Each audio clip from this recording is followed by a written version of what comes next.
Market की अगर बात करें एज ऑफ नाउ हमें मार्केट में प्री बजट रैली देखने को मिल रही है, वो भी शानदार। लेकिन मार्केट अभी उन लेवल के आसपास पहुंच रहा है, आ चुका है, जहां पे हल्के से हमें कैप्स की बात करें या फिर प्रॉफिट बुकिंग भी देखने को मिल सकते हैं। इसीलिए कल आप सभी के यहाँ शेयर हुआ था कि यहाँ पे थोड़ा सा अगर प्रॉफिट बुकिंग कर ली जाए तो उतनी टेंशन की बात है नहीं। तो इसी के साथ समझते सबसे पहला पार्ट जिसका नाम है आज का मार्केट समरी। मेजर इंडेक्स जितने भी हैं, सबसे पहले बात करें सेंसेक्स की बात करें 61,000 के ऊपर की क्लोजिंग आज भी हमें मिली है। ऑल दो ज़्यादा गेन आज के दिन नहीं हुआ। ऊपर की तरफ से आप क्या है कि ऊपर से थोड़ी सी प्रेशर आते हुए नजर आ रहा है। अगर हम बात करें निफ्टी की बात करें 250 के ऊपर की क्लोजिंग मिली है, ये भी 0.25% पॉजिटिव बना है। बैंकिंग की बात करें सबसे अच्छी रैली बैंकिंग सेक्टर से आई थी। अभी जो प्रॉफिट बुकिंग सबसे पहले हमें दिखाई पड़ रही है वो यहीं से आते हुए दिखाई पड़ रही है। आज के दिन ये देख सकते हो, कल के दिन जो कैंडल बनी थी उसी भी आपको बताने की कोशिश की थी कि अब यहां से हल्की सी प्रॉफिट बुकिंग हमें देखने को मिल सकती है। मिड कैप की बात करें, ये तो तेज था सभी में, सारे इंडेक्स की अगर बात करें। एसडीएक्स निफ्टी अभी का है 288 के आसपास है, अभी भी 300 के आसपास तक। ये जो लेवल हमारे कई दिनों से बात हम डिस्कस कर रहे हैं वो लेवल हमें आते हुए दिखाई पड़ रहे हैं। बट यहाँ पे थोड़ा सा कॉशियस रहना जरूरी हो जाता है। लेकिन इन्वेस्टर के लिए कुछ नहीं है, स्विंग ट्रेडर के लिए कुछ नहीं है, इस चीज़ को आप समझ लीजिए। ये शॉर्ट टर्म ट्रेडर की हम बात कर रहे हैं। डेक्स कैक फुटसे की बात करें, ये आपको फ्लैट दिखाई पड़ रहा है। ऐसे में ग्लोबल मार्केट भी संकेत दे रहे हैं एंड मार्केट भी हमारा संकेत दे रहा है, बाकी काम आपका। बात करने की कोशिश करते हैं एडीआर रेशियो के फॉर्म में 995 के आसपास शेयर एडवांस पर है। डिक्लाइन की बात करें 895 के आसपास, इसे आप ओके टू अच्छे की कैटेगरी में रख सकते हैं। बात करते हैं पूरा अगर सेक्टर वाइज देखने की कोशिश करें, फाइनेंशियल सर्विस आपको लाल निशान में यहाँ पर दिखाई पड़ेंगे। एक सेकेंड, यहाँ पे आपको फाइनेंशियल दिखाई पड़ेंगे एंड उसके बाद रियलिटी और उसके बाद प्राइवेट बैंक। तो कुल मिला के आप समझ गए, जहाँ रैली थी वही मुनाफा वसूली भी हमको देखने को मिल रही है। आईटी की बात करें बिल्कुल फ्लैट रहा आज के दिन, 0.01 दिग्गजों का रिजल्ट था और रिजल्ट के बाद जो एक्शन मिला है, जो रिएक्शन मिला है, उसके बाद ही हम कोई डिसीजन बनाएंगे तो बहुत ज़्यादा अच्छा और सटीक और बेहतर होगा, इंस्टेड ऑफ कल रात हम बनाते। इसीलिए आप सभी के साथ शेयर बार बार करते रहते कि अगर आप शॉर्ट टर्म ट्रेडर है, ये स्ट्रेटेजी आपके लिए काफ़ी काम करेगी। अगर आपने किसी स्टॉक में किसी कंपनी में पोजीशन बनाई हुई है और आप शॉर्ट टर्म ट्रेडर हैं तो रिजल्ट से पहले एक दफ़ा आप एग्जिट कर लीजिए। फिर चाहे रिजल्ट के बाद वो 5% गिरे तो आपके लिए बेनिफिशियरी है, 5% बढ़ जाए तो कोई बात नहीं, आपने अपना प्रॉफिट बुक कर लिया, फिर दूसरा शेयर पकड़ लेंगे। लेकिन आप शॉर्ट टर्म ट्रेडर का जो गोल होता है time to time profit booking करना, वो आपने कर लिया। तो ऐसे में आप यहाँ देख सकते हो कि तेज़ी बनी थी, सबसे ज़्यादा तेज़ी कहीं बनी हुई थी तो यहाँ पे आप देख सकते हो मेटल में 3% सुबह यानी 3.5% के आसपास के सेक्टर में तेज़ी थी और इसी के दम पे भरपूर तेज़ी हुई थी स्टॉक्स में भी। उसकी एक झलक आप यहाँ पर देख सकते हो। अगर हम बात करें यहाँ पर सबसे पहले टॉप गेनर टाटा स्टील 6% से ऊपर यानी 6.5% की तेज़ी एक ही दिन में। जेएसडब्ल्यू स्टील की बात करें और उसके बाद सन फार्मा एंड कोल इंडिया, ये रहे आज के टॉप गेनर। लूजर की बात करें, जहां टाटा स्टील 6% अप था, वहीं अगर हम विप्रो की बात करें तो आप यहां देख पाएंगे 6% की इसमें गिरावट हमें नजर आ रही है। विप्रो के रिजल्ट अगर हम बात करें, इन्फोसिस के सबसे अच्छे थे, मॉर्निंग अपडेट में बताने की कोशिश की थी, उसके बाद टीसीएस के, देन विप्रो के बिल्कुल फ्लैट थे, तो ये रिएक्शन तो मिलना ही था। तो ये क्रैक जेन्युइन है, ऐसा नहीं है कि उतना नहीं है। Asian paint, HDFC bank, Kotak Mahindra bank, जिन्होंने लीड किया था, जिन्होंने मार्केट को पुश किया बैंक निफ्टी को और साथ दिया था निफ्टी का, उन्हीं में अब हमें as of now profit booking देखने को मिल रही है। बात करते हैं इंडिया विक्स, कल के दिन था 17.75 के आसपास, आज के दिन वापस से कूल ऑफ हुआ है और 16 के लाइन में आ चुका है। अभी काफ़ी कंफर्टेबल है, उतनी टेंशन के बाद हमारे लिए बिल्कुल भी नहीं है। आईपीओ कोई ऐसा सच अपडेट है नहीं मार्केट में। तो चलते हैं नेक्स्ट स्टॉक्स फॉर टुमारो।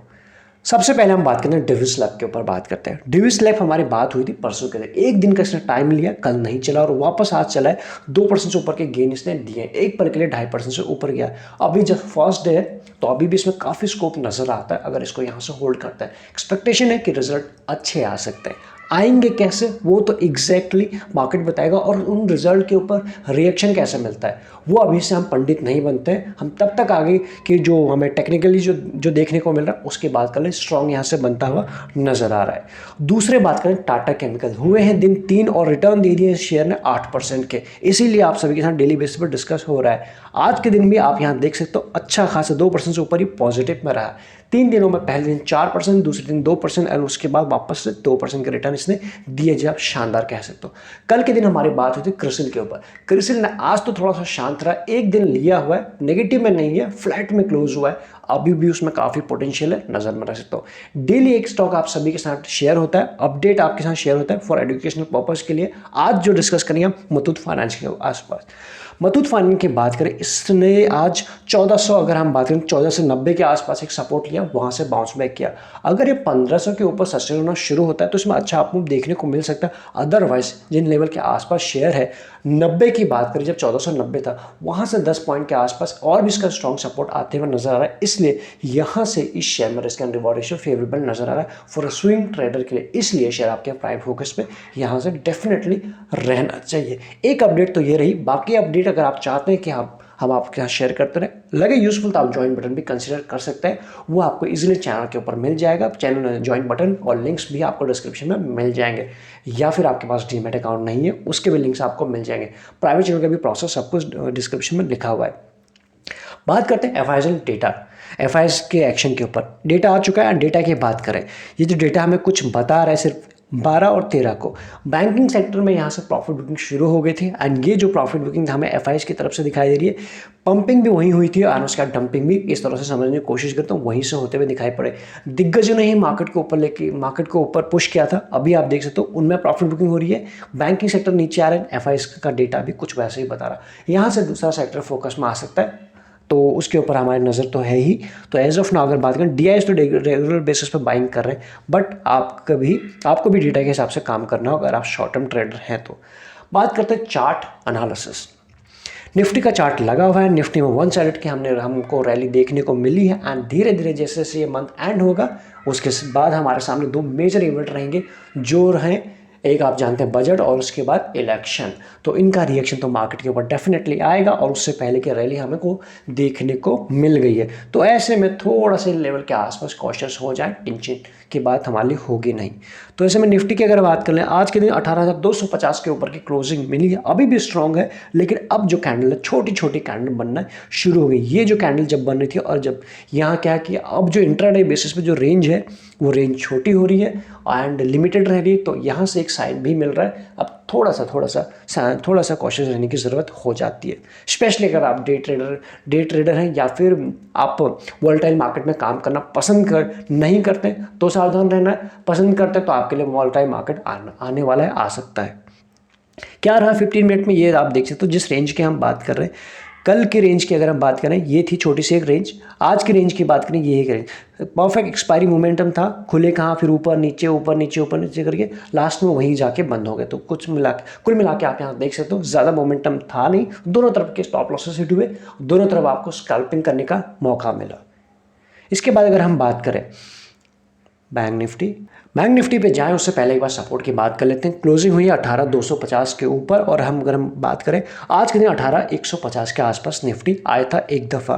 तो ऐसे में हमारे लिए सपोर्ट का काम यही करेगा। अदरवाइज देखा जाए 18,050 का लेवल, ये अपना आप एक स्ट्रॉन्ग सपोर्ट का काम करेगा, और 18,000 साइकोलॉजिकल लेवल है। तो इन लेवल्स के ऊपर आपकी नज़र होना ज़रूरी हो जाती है, नीचे की तरफ यानी डाउन साइड की तरफ। अगर हम अपसाइड की बात करें, तो आप जानते हैं अगर ये रेंज ब्रेक होती धीरे धीरे 300 का नेक्स्ट, उसके बाद हम वापस से 500 की तरफ जा सकते हैं। बट एज ऑफ नाउ देखते हैं मार्केट किस तरह से काम करता है। रिजल्ट का सीजन भी है, एंड जिस हिसाब से रिजल्ट आएंगे उस तरह से इंडेक्स भी मूव करेंगे। बैंक निफ्टी की बात करते हैं। बैंक निफ्टी में कल के दिन से यहाँ पे हमारी बात हो रही थी कि ये कैंडल हमें कुछ वैसा ही बता रही है, सावधान हो जाओ। और आज के दिन हल्की सी यहाँ पे हमें छोटे से कैंडल बनते हुए नजर आई है। ऐसे में बात करें 38 हमारे लिए, बात करें 38,000, 38,000 हमारे लिए सपोर्ट का काम करेगा। 38,000 हमारे लिए सपोर्ट का काम करेगा। अभी की जो क्लोजिंग है 38,465 के आसपास है। तो पहला लेवल यही है 38,000। उसके बाद देखते हैं उसको कितना देर होल्ड करता है। अदरवाइज 37,750 भी है, देखेंगे उन लेवल्स के ऊपर। लेकिन धीरे धीरे मार्केट को आने देते हैं, काम करने देते हैं, पहले से पंडित नहीं बनते।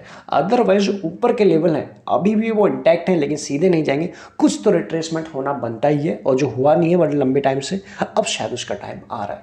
इसीलिए आपको बैंकिंग सेक्टर में प्रॉफिट बुकिंग देखने को मिल रही है। आईटी में जिनके रिजल्ट अच्छे नहीं थे, वो तो वहाँ तो हमें पनिशमेंट देखने को मिला ही। अभी बारी है फार्मा कंपनीज की, उनके रिजल्ट कैसे आता है, और उसके बाद हमें रिएक्शन मिलेगा या फिर तेज़ी अगली वहाँ भी देखने को मिल सकती है। आज के दिन में थोड़ा सा कुछ झलक हमें वहीं से तेज़ी के देखने को मिली थी। तो कई सारी चीज़ें हमने इसमें कवर करने की कोशिश की, कुछ स्टॉक्स डिस्कस किए, आपके प्राइम फोकस पर रहनी चाहिए, आपको अपनी रिसर्च करनी चाहिए, निफ्टी के ऊपर या फिर मार्केट के ऊपर भी आपको उस हिसाब से काम करना चाहिए कि अभी किन लेवल के आसपास है और किस तरह से हमें काम करना चाहिए, क्या आपका माइंडसेट होना चाहिए, यहाँ से आपको उसके लिए प्रिपरेशन करनी चाहिए। इस वीडियो में इतना ही, लगे यूजफुल तो आप ज्वाइन बटन भी कंसिडर कर सकते हैं, अदरवाइज सारे इंपॉर्टेंट लिंक्स तो आपको डिस्क्रिप्शन में मिल ही जाएंगे। इस वीडियो में इतना ही, थैंक यू सो मच।